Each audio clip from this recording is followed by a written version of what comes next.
In the vast plains of prehistoric Africa, long before written history or the first flicker of civilization, humanity's destiny was uncertain.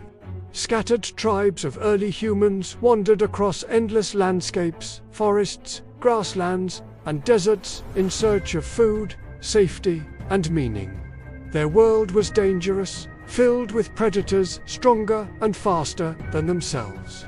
Yet, hidden in their minds was something new, something that would one day reshape the earth itself, the power to work together.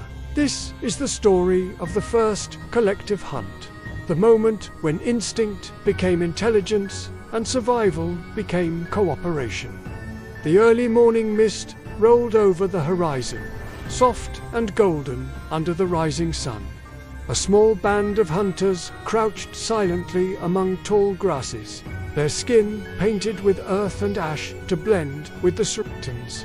They waited still as stones, eyes locked on the distant silhouettes of grazing animals. These were not ordinary animals. They were massive, ancient beasts, aurochs, the wild ancestors of modern cattle.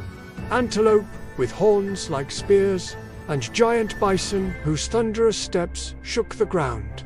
Each one was a challenge. Alone, no human could defeat such creatures. But together, they might. It began with observation.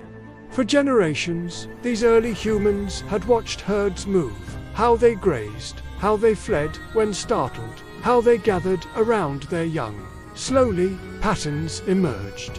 They began to understand that fear could be shaped, that movement could be directed.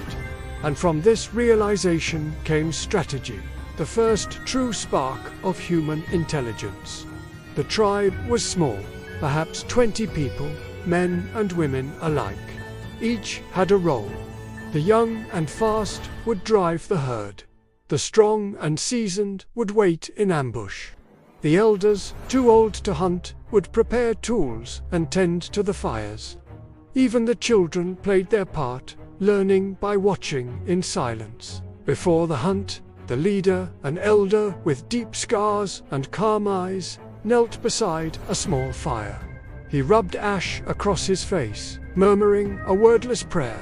It was not to a god, not yet, but to nature itself, to the spirits of the land and the animals they would face. He rose, lifted his hand, and the tribe followed. No words were spoken. The air was heavy with expectation. They had done this before, but today felt different.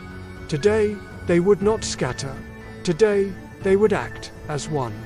As the sun climbed higher, the hunters began to move, half-circled downwind, their feet silent against the soil. The others crept along the ridge above, their bodies low, their eyes fixed on the herd. The plan was simple, but revolutionary. One group would drive the animals forward, shouting, waving branches, creating chaos. The other group would wait ahead, concealed among rocks and tall brush, ready to strike. It was a plan born of instinct, refined by memory. The signal came, a sharp whistle, carried by the wind. The herd stirred, heads turned. A single mammoth cried out, and then chaos. Dust erupted. Dozens of hooves thundered against the plain as the animals fled toward the ridge. The hunters, waiting above, tensed, hearts pounding. When the first beasts appeared, the signal changed, a loud guttural shout that echoed like thunder.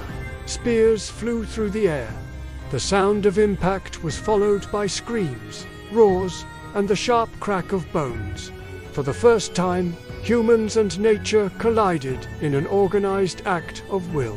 When the dust settled, one massive auroch lay still. Its breath came slow, then ceased.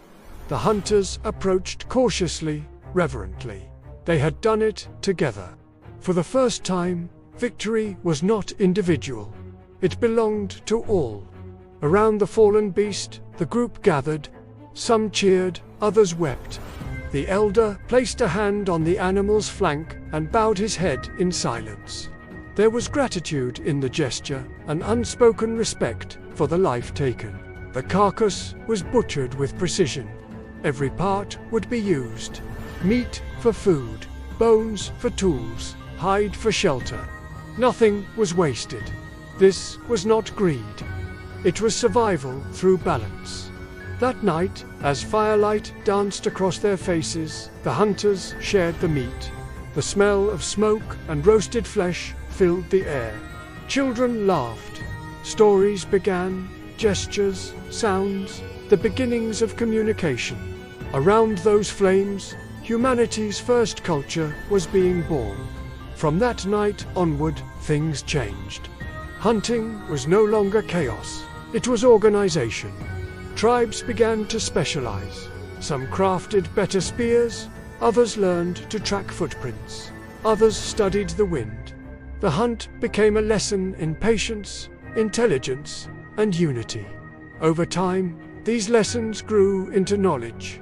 Hunters learned that animals followed rivers during dry seasons. They noticed migration patterns and the blooming of certain plants that signaled movement of prey. Each observation became a thread in the fabric of collective wisdom, and as this wisdom spread, so did the human spirit. Tribes began to grow, share, and evolve. The collective hunt did more than feed the tribe. It reshaped their minds. For the first time, humans had to think beyond themselves. They needed to predict what others in the group might do, to trust that each person would fulfill their role. This demand for coordination planted the seeds of empathy, cooperation, and social structure. Without realizing it, they were inventing something entirely new. Society, and society, once born, would never die. As the generations passed, the collective hunt became ritual. Before each expedition, they would gather in circles, painting symbols on their bodies, marks of courage, unity, and hope. Fire crackled as the elder spoke, his voice carrying across the camp. "Together we live," he would say. "Together we rise." These words, though simple, carried power. They bound the tribe in purpose. And with each successful hunt, the bond grew stronger. Archaeologists today still find the echoes of these moments, flint tools sharpened by patient hands, ancient kill sites where bones of giant animals lie scattered beside human-crafted weapons. In the soil, traces of collaboration remain, the evidence of minds thinking as one. In the caves of Europe and Africa, paintings tell the same story. Herds of bison, hunters with spears, dust swirling around them, frozen in time. These were not random drawings. They were records, living memories of triumph and cooperation. They show us something extraordinary. Long before language, writing, or civilization, our ancestors understood the value of unity. Through the first collective hunt, humanity unlocked more than survival. It unlocked potential. The success of these hunts meant more food, healthier tribes, longer lives. It allowed more time for thought, creativity, and innovation. With security came imagination. Tools improved. Fires burned longer. The first shelters were built not by individuals, but by groups working together. This was evolution, not of the body, but of the mind. The spirit of that ancient hunt lives within us still. Every act of teamwork, every community built, every shared dream, all trace back to that moment when a small group of humans, armed with nothing but courage and stone, learned to think as one.